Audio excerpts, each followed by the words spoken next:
All right, so are you ready to dive into Ikigai and longevity today? Let's do it. You've sent in some really interesting stuff. Excerpts from a book about Ikigai and a PDF that touches on purpose and aging and well-being. You know all about living well and living long. Yeah, exactly. Like Okay. where those two ideas kind of come together. Yeah. Um, so our mission today is to distill the essence of Ikigai and figure out if it has any secrets to not just add years to our lives, but to add life to our years. Right. But before we get ahead of ourselves, maybe we should start with what exactly is Ikigai? Oh, yeah, sure. So Ikigai, you can think of it as the happiness of always being busy. Hmm. It's that driving force, that reason to jump out of bed in the morning. Okay. The book describes it as finding that intersection between what you love and what you're good at and what the world needs and what you can be paid for. Okay, that makes sense. But is it really about being busy all the time? Oh, that's a good point. I mean, isn't rest important too? Yeah, you're right. It's not about frantic busyness, Mm. but rather about having that sense of purpose that keeps you engaged. And that purpose can definitely include periods of rest and rejuvenation, which are so important for well-being. Right, of course. The book draws a parallel to Viktor Frankl's logotherapy, Oh, yeah. that idea that finding meaning is essential for mental health. But Ikigai takes it a step further and links purpose to longevity. Okay, so it's not just about feeling good mentally, but also about living longer. Exactly. Now the book keeps mentioning Okinawa, that island in Japan, Right. famous for its centenarians. Okinawa, yeah, it's like a living laboratory for longevity. Mm. They have the world's highest concentration of people living past 100. Wow. A mind-blowing 24.55 centenarians for every 100,000 people. Wow, that's a statistic that really puts things in perspective. Yeah. So what's their secret? Is it all about diet and green tea? While diet plays a role, Mm. the book suggests that it's Ikigai and their strong sense of community called Moai Okay. that really fuels their long lives. Okay, so like a support system. Yeah, imagine like a network of lifelong friends acting as a support system, sharing meals, celebrating traditions, looking out for each other. Yeah, like a built-in family that extends beyond just blood ties. Yeah, exactly. Now, the book mentions this term, yumaru, Uh-huh. that captures this spirit, right? Exactly. Yuimaru means treating everyone like family, even strangers. Wow. It speaks to their culture of inclusiveness and interconnectedness, which I think fosters a really profound sense of belonging. Yeah, it makes you wonder if that feeling of connection and support is the secret ingredient that's kind of missing in many of our fast-paced, individualistic lives. It could be. Okay, so before we jump into Okinawa, Okay. I think we need to meet a few other remarkable individuals who've kind of cracked the longevity code. Yes, definitely. The book refers to them as supercentenarians, Okay. people who live to 110 or older. Wow. These individuals are from all walks of life, and they offer these fascinating glimpses into what's possible. Okay, tell me about them. All right, so we've got Maria Capovilla from Ecuador. She lived to a remarkable 116, Mm. and she was a lifelong vegetarian, Mm. which makes you wonder about the power of a plant-based diet. Right. And then there's Jean Calment from France, who holds the record for the longest confirmed human lifespan Sure. at 122 years old. Oh my gosh. Incredible.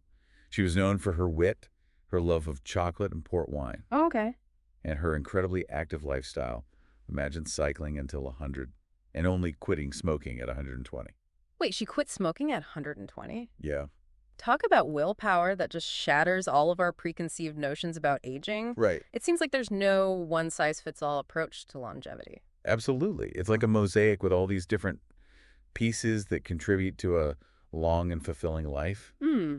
And one intriguing piece highlighted by the book is the Japanese approach to work and retirement. You mean how they seem to work well into their golden years? It's even more fascinating than that. Okay. So the book points out that there isn't even a word for retires in Japanese, Hmm. in the sense of stopping work completely. Really? They don't see a separation between work and life. It all flows together. This ties directly back into Ikigai. Having a reason to wake up each morning keeps people going, even in their later years. So it's less about leisure and more about staying engaged and contributing. Yeah. Now, the book also hints at a dietary secret, this 80% rule, or harahachibu. Yes, harahachibu is the practice of eating until you're 80% full. Okay.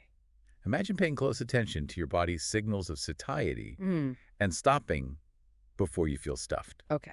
It's a simple yet powerful concept that seems to play a role in their overall health and longevity. It's all about mindful eating, tuning into your body's wisdom, I can see how that would make a difference over time. Right. Okay, now before we virtually travel to Ogimi, that village in Okinawa known for its centenarians, Yeah. I'm curious to hear more about the connection between Ikigai and logotherapy. Oh, yeah, we touched upon it earlier, Uh-huh. but it's worth exploring further.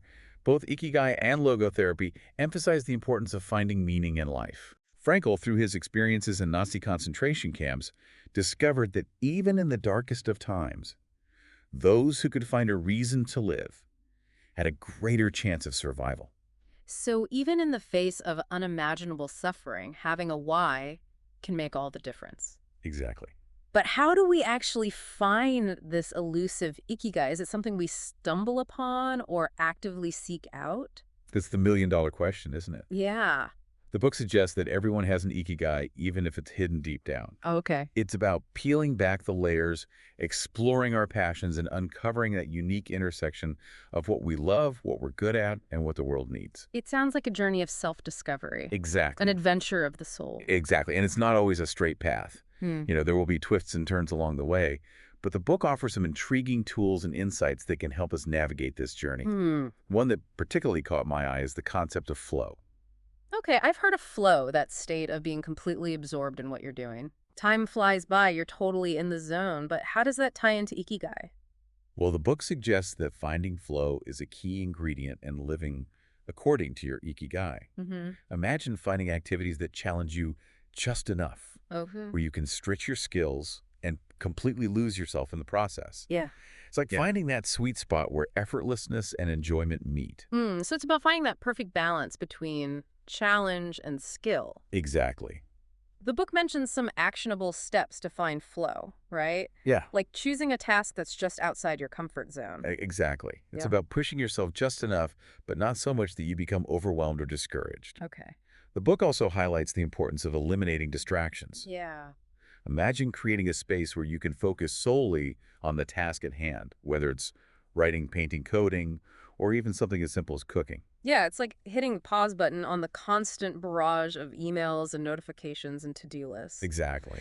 I can see how that would be crucial for achieving that deep level of focus. And speaking of focus, the book introduces us to these flow masters, Yes. the Japanese takumi. The takumi. These are highly skilled artisans, and they really embody the concept of flow. Okay. They're masters of their craft, devoting years, sometimes decades, to perfecting their skills. Wow. The book tells a fascinating story about the author's encounter with a brush maker in Japan, tucked away in a quiet workshop, meticulously handcrafting each brush with a level of dedication that borders on reverence. It's a testament to the power of focused patience and a deep connection to one's craft. Right. And it reminds me of Steve Jobs and his admiration for Japanese craftsmanship. You're so right. Jobs was deeply inspired by the simplicity, elegance, and attention to detail found in Japanese design. Yeah. In fact, the book mentions that he even commissioned special teacups from a renowned Japanese potter. It speaks to the enduring appeal of quality craftsmanship, that fusion of beauty and functionality. Right. Now I think it's finally time to embark on our virtual trip to Ogimi, the village of longevity. I'm ready. Let's go. The authors described their arrival in Ogimi, this tiny village nestled in the heart of Okinawa, as stepping back in time. Even finding the town center was an adventure highlighting the village's untouched rural character. Wow. But what surprised me was that the locals didn't dwell on food as the secret to their longevity. You're right. They downplayed the role of diet, emphasizing instead the importance of community purpose and a deep connection to nature. Okay. Their moai, those lifelong social networks, act like extended families, Yeah. providing support, laughter, and a sense of belonging. It's like having a built-in network of cheerleaders, confidants, and companions all rolled into one. Yeah. And the book highlights how volunteer work is highly valued in Ogimi, Yes. giving people a sense of purpose that extends beyond themselves. That's beautiful. It's a beautiful reminder that staying engaged and contributing to something larger than ourselves can be deeply fulfilling even in later years. Definitely. Okay, now I'm really eager to hear what the centenarians themselves have to say about their secrets to a long and happy life. Me too. Let's dive into those wisdom nuggets. Let's do it.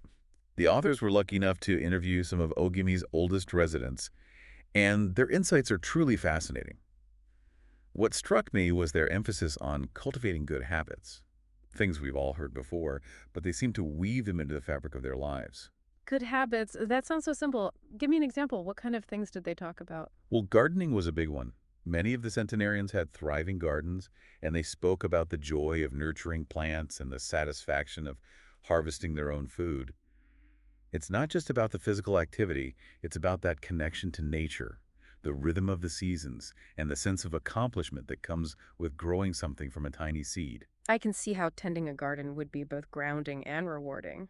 What else did they mention? They also talked about the importance of daily rituals. These aren't necessarily elaborate ceremonies, but rather simple practices they do consistently, like a morning walk, a cup of tea with a loved one, or a few moments of quiet reflection. I like that it's about creating those little anchors of mindfulness throughout the day. Did they mention anything about diet? They did touch upon their eating habits, emphasizing variety, fresh ingredients, and of course, the practice of harahachi be eating until they're 80% full. But what fascinated me was that they didn't obsess over food. It was just one element of a well-rounded life. It sounds like a balanced approach, not restrictive or overly focused on any one thing. Now, the book also delves into this idea of mental exercise as an anti-aging strategy. What's that all about? It highlights the work of Shlomo Brisnitz, a neuroscientist, who argues that challenging our brains is just as crucial as physical exercise. He suggests that exposing ourselves to new information, learning new skills, and breaking out of our routines can keep our minds sharp and agile. So it's about keeping our brains engaged and active, like learning a new language or taking up a musical instrument. Exactly. It could even be something as simple as reading a book on a subject you know nothing about, or trying a new recipe, anything that forces your brain to create new neural connections. I love that it's like giving our brains a workout, but let's be honest, life isn't always stimulating and engaging. There's also stress, which, let's face it, isn't exactly known for its youth-preserving qualities. Unfortunately, you're right, the book dives into the science of how chronic stress accelerates aging. Yeah. It triggers the release of hormones like cortisol, which, in small doses, can be helpful for dealing with immediate threats. Right, like that classic fight-or-flight response when we face danger. Exactly. But when we're constantly stressed, these hormones can wreak havoc on our bodies, leading to all sorts of health problems. Yeah. The book even mentions a study where a young doctor's body reacted to a stressful job interview in the same way it would to a pathogen. That's a powerful image stress as an invader attacking our bodies from the inside out. So how do we combat this age-accelerating stress? The book points to mindfulness as a potent antidote. Imagine becoming aware of your thoughts and feelings without judgment, noticing the tension in your body, and gently guiding your attention back to the present moment. So it's about cultivating that awareness, that ability to observe our thoughts and feelings without getting swept away by them. Exactly. The book talks about turning off autopilot and becoming more present in our daily lives. That's not always easy, especially with all the distractions and demands of modern life. It's like we're constantly bombarded with information notifications and to-do lists. Our minds are always racing, so carving out those moments of stillness and quiet reflection becomes even more important, right? Absolutely. Mindfulness practices like meditation can help create that space, allowing us to step out of the constant mental chatter and reconnect with ourselves. It's like hitting the reset button on our nervous systems. Yeah. Okay, so we've talked about mental exercise and stress management, but we can't forget about physical activity. The book emphasizes movement as crucial for longevity. What are some of the key takeaways? The book dives into a fascinating array of practices, both traditional and modern. One that stood out was Radio Taiso, a synchronized exercise routine that's broadcast nationwide in Japan every morning. Imagine people of all ages, from school children to seniors, gathering in parks, schools, and workplaces to do these gentle stretches and movements together. I've heard of that it's like a national fitness ritual, bringing people together and promoting a sense of community. What other practices did the book mention? Yoga is incredibly popular in Japan, with various styles to choose from. They talked about Hatha Yoga, focusing on physical postures, and Jnana Yoga, which is more about wisdom and mental discipline. It's fascinating how diverse yoga is, yet all styles share the common goal of uniting the mind and body. It seems like that mind-body connection is a recurring theme in many of these longevity practices. What about Tai Chi? I've always been intrigued by those graceful, flowing movements. Tai Chi is a Chinese martial art, but it's also practiced for its health benefits. It's all about balance, coordination, and mindfulness, moving with intention and connecting with your breath. It looks so meditative and calming. What about Qigong? I'm not as familiar with that practice. Qigong is another ancient Chinese practice that focuses on cultivating and balancing qi, or life force energy. It involves specific movements, breathing techniques, and visualizations to enhance the flow of qi throughout the body. So it's about tapping into and harmonizing our internal energy. It sounds fascinating. And what about shiatsu? I know that involves pressure points, right? Yes, shiatsu is a Japanese form of bodywork that uses finger pressure to stimulate specific points along the body's meridians or energy pathways. It's believed to release blockages and promote healing. It sounds like a powerful way to work with the body's energy system. It's amazing how these ancient practices are still so relevant today, offering valuable tools for physical, mental, and emotional well-being. It's a testament to their enduring wisdom and their ability to address the human need for balance and harmony. But there's another crucial element that the book highlights: resilience. Resilience, that ability to bounce back from challenges and setbacks, it's like having that inner strength that allows you to weather life's storms. Exactly. And the book emphasizes that resilience isn't just about gritting your teeth and pushing through.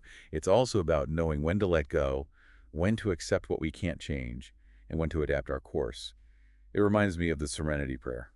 God grant me the serenity to accept the things I cannot change, courage to change the things I can, and wisdom to know the difference. It's a powerful reminder that sometimes the most resilient thing we can do is surrender to what is. You've hit the nail on the head. It's about finding that balance between acceptance and action. And the book delves into the concept of emotional resilience, that ability to regulate our emotions and not let them control us. It's like having a toolbox of skills to navigate the inevitable ups and downs of life. Does the book offer any guidance on developing emotional resilience? It does. It draws inspiration from both Buddhism and Stoicism. Buddhism, with its focus on impermanence, teaches us that our emotions are like waves, they rise and fall, and clinging to them only creates suffering. So it's about acknowledging our emotions without getting swept away by them. Exactly. And Stoicism emphasizes the importance of reason and virtue, focusing on what's within our control, our thoughts and actions, rather than getting caught up in external events that we can't influence. It's about taking responsibility for our inner world and not letting outside circumstances dictate our happiness. The book mentions some practical tools for cultivating emotional resilience, right? It does. It highlights practices like mindfulness meditation and cognitive reframing. These tools can help us become more aware of our thought patterns, challenge negative self-talk, and develop a more balanced and equanimous approach to life. Okay, so we've explored resilience now. There's this other concept the book mentions, anti-fragility. It sounds intriguing, but also a bit intimidating. What's the difference between resilience and anti-fragility? That's a great question. Think of resilience as the ability to withstand shocks and stay the same. Anti-fragility, on the other hand, goes a step further. It's the ability to actually benefit from shocks, to become stronger as a result of challenges and stressors. So it's not just about bouncing back, it's about bouncing forward. Exactly. The term was coined by Nassim Nicholas Taleb in his book, Anti-Fragile. Things that gain from disorder. He uses a brilliant analogy, the Hydra from Greek mythology. You cut off one head and two more grow back. It's like those workout routines that use resistance to build muscle. The stress actually makes you stronger. That's a great way to put it. Taleb argues that many systems in nature are antifragile, like our immune systems, which become more robust when exposed to pathogens. He suggests that we can apply this principle to our own lives.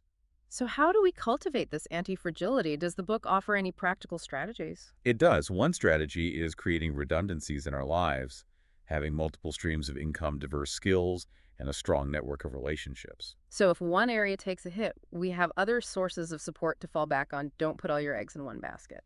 Right. I like that. What other strategies does the book suggest? It also recommends taking small, calculated risks, stepping outside our comfort zones, and embracing uncertainty. It's about experimenting, learning from our mistakes, and allowing ourselves to grow and adapt. So it's not about avoiding failure, but about seeing it as an opportunity for learning and growth. What else? The book emphasizes the importance of getting rid of anything that makes us fragile, toxic relationships, bad habits, unhealthy environments. It's about creating space for what truly nourishes and supports us. It's like decluttering our lives, both internally and externally, making room for what truly matters. These strategies for cultivating anti-fragility are so empowering. They remind us that we have more agency than we realize, that we can actually shape our destinies. Absolutely. It's about shifting from a mindset of fear and avoidance to one of curiosity, experimentation, and growth. And this brings us to another key concept that's deeply intertwined with resilience and anti-fragility: the acceptance of impermanence. The beauty of impermanence, I love that phrase. It's a concept that's always fascinated me. But how does it relate to resilience and anti-fragility? Well, both Buddhism and Stoicism, which we touched upon earlier, emphasize the impermanence of all things. Nothing stays the same. Everything is in a constant state of flux. Recognizing this can be incredibly freeing. It's about letting go of the illusion of control, embracing the ever-changing nature of life, and finding peace in the midst of it all. Exactly. The book introduces two beautiful Japanese concepts that encapsulate this idea. Wabi-sabi and ichi wabi-sabi is the appreciation of imperfection and impermanence, finding beauty in the cracks and crevices, the natural wear and tear of life. So it's about seeing the beauty in the imperfect, the impermanent, the things that make life unique and authentic. I love that. What about Ichigo Ichi? Ichi literally translates to one time, one meeting. It's the recognition that each moment is unique and fleeting, and that we should treasure it as such. It's about savoring the present experience, knowing that it will never happen again in quite the same way. It reminds me of that saying, life is not about waiting for the storm to pass, but about learning to dance in the rain. Beautiful analogy. The book gives a wonderful example of Ichigo Ichi in action, the grand shrine of eyes in Japan, which is completely rebuilt every 20 years. Wait, they rebuild the entire shrine every 20 years. Why would they do that? It's not about preserving the physical structure. It's about honoring the tradition, the rituals, and the spiritual essence of the shrine. It's a powerful symbol of the cyclical nature of life, death, and rebirth, decay, and renewal. It's about finding meaning in the process, not just the outcome.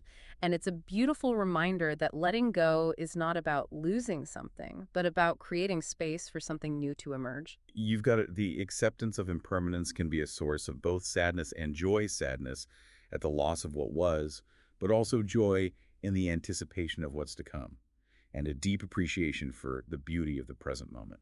Now, as we wrap up this part of our exploration, let's revisit those 10 rules of Ikigai. They seem to offer a concise and actionable summary of the wisdom we've uncovered so far. I agree. They're like guideposts pointing us in the direction of life well lived. Okay, I'm ready for a refresher. Hit me with those rules. Rule number one, stay active, don't retire. It's about finding purpose and meaning in your days, even after your formal career is ended. It's about staying engaged and contributing to something that matters to you. Rule number two, take it slow. Embrace a more relaxed pace of life. It's about savoring the journey, not just rushing to the destination. Rule number three, don't fill your stomach. Remember hara-hachi bai. It's about practicing mindful eating and stopping when you're 80% full. It's about tuning into our bodies and respecting their signals. Rule number four, surround yourself with good friends. Nurture those relationships that bring you joy and support. It's about investing in those connections that enrich our lives and make us feel loved and supported. Rule number five, get in shape for your next birthday. Take care of your physical health with regular exercise and movement. It's about honoring our bodies and giving them the care they need to thrive. Rule number six, smile. A positive attitude can make a world of difference. It's about choosing joy and finding reasons to smile even in the midst of challenges. Rule number seven, reconnect with nature. Spend time outdoors and let it nourish your spirit. It's about remembering our connection to the natural world and allowing ourselves to be restored by its beauty and tranquility. Rule number eight, give thanks.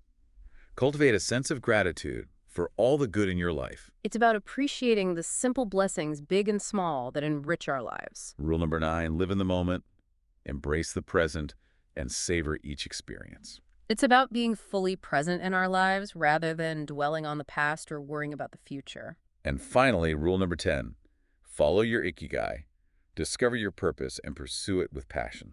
It's about finding that thing that lights you up, that makes you feel alive, and dedicating yourself to it wholeheartedly. These 10 rules beautifully encapsulate the essence of Ikigai, a way of life that prioritizes purpose, connection, mindfulness, and joy. They offer a roadmap not just for living longer, but for living better, for cultivating a life that's rich in meaning, purpose, and connection. It really does feel like a recipe for a good life, you know? Yeah. It's not about just chasing some magic fountain of youth. It's more about embracing this way of being. Yeah, a philosophy. A philosophy that prioritizes purpose and connection and simple joys. I can't let you go without hearing more about those centenarian interviews. Oh, yeah? From Ogimi. Of course. The book kind of hints at some real gems of wisdom there. Absolutely. The authors asked them about their secrets to longevity, and their responses were so insightful. One common thread was this emphasis on cultivating good habits, but not in like a rigid, self-disciplined way. Okay. It was more about finding joy in simple, everyday activities. Okay. I'm all ears. Give me some examples. What kind of habits resonated with you? Well, gardening came up repeatedly. Yeah. You know, a lot of centenarians tended their own gardens, and they spoke with such passion about the process. Yeah, It wasn't just about growing their own food. It was about that connection to nature, right. the satisfaction of nurturing something in the rhythm of the seasons. I can see how being out in nature, surrounded by growing things, could be incredibly grounding and therapeutic. Yeah. What else did they mention? They also emphasized the importance of daily rituals, those Mm-hmm. little anchors of mindfulness throughout the day. These weren't necessarily elaborate ceremonies, but simple practices, like a morning walk, enjoying a cup of tea with a loved one, or taking a few moments for quiet reflection. Yeah, it's about creating those pockets of stillness and intention in the midst of our busy lives. Exactly. Did they talk much about their diet? They did touch upon their eating habits, highlighting variety, fresh ingredients, Yeah. and of course the practice of harahachi buing, eating until you're 80% full. Right. But what struck me was that they didn't obsess over food or follow any strict dietary rules. Okay. It was just one element of a balanced and joyful life. Yeah, it's about listening to your body's wisdom and finding pleasure in nourishing yourself with delicious, wholesome foods. Right. It all circles back to that sense of balance and moderation that seems to kind of permeate their way of life. Yeah. Now, before we wrap up this deep dive, I want to revisit that beautiful quote from the Okinawan calligrapher. Oh, you mean the one about happiness being determined by the heart? Yes, happiness is always determined by your heart. I love that one. It's such a powerful reminder that our well-being is ultimately an inside job. Yeah, it speaks to the power of mindset, of choosing to focus on the positive and cultivate a heart filled with gratitude, purpose, and love. Yeah, it's about recognizing that while we can't always control our external circumstances, we can choose how we respond to them. We can choose to find joy in the everyday, to nurture our connections, and to live in alignment with our values. And that, it seems, is the true secret to a long and fulfilling life. Yeah. It's not about chasing some magic formula, but about embracing a way of being, a philosophy that prioritizes meaning, connection, and simple pleasures. This deep dive has been such a rich and inspiring exploration. It really has. I feel like I've gleaned so many valuable insights, not just about longevity, but about living a life that's truly worth living. Me too. And for you listening, we hope you've been just as captivated by this exploration of Ikigai and longevity. Remember, it's not about adding years to your life, but about adding life to your years. So keep exploring, keep seeking, and keep living with intention. Until next time, may you find your own Ikigai and embrace the joy of a life well lived.